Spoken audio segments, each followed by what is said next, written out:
大家好，我是小斌。咱今天来组装这台水泵啊，这台水泵是进水了，没有烧。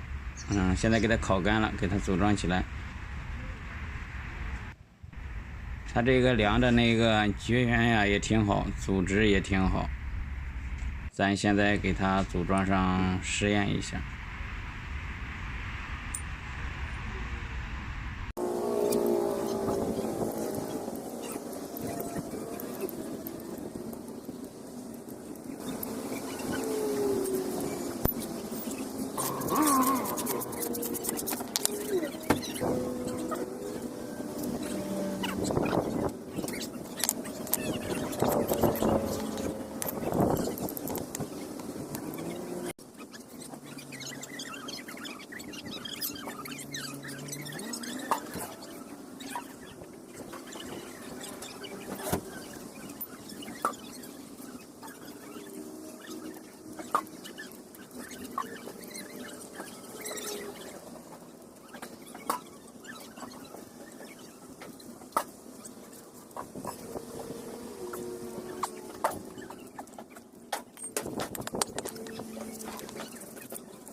经过实验呀，这一个还是不行啊，跳闸了，应该好像是里边短路了。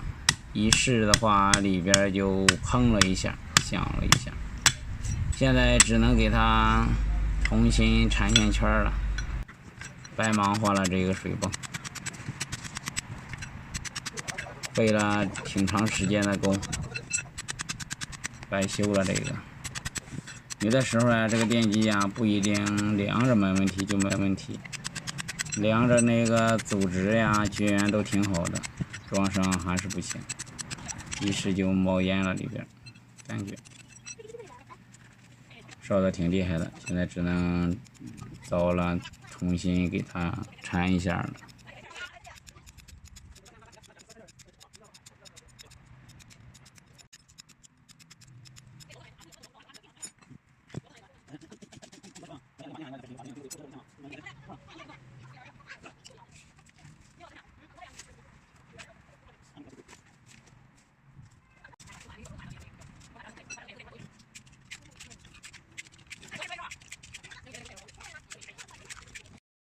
好了，今天的视频就先分享到这儿，喜欢的关注一下。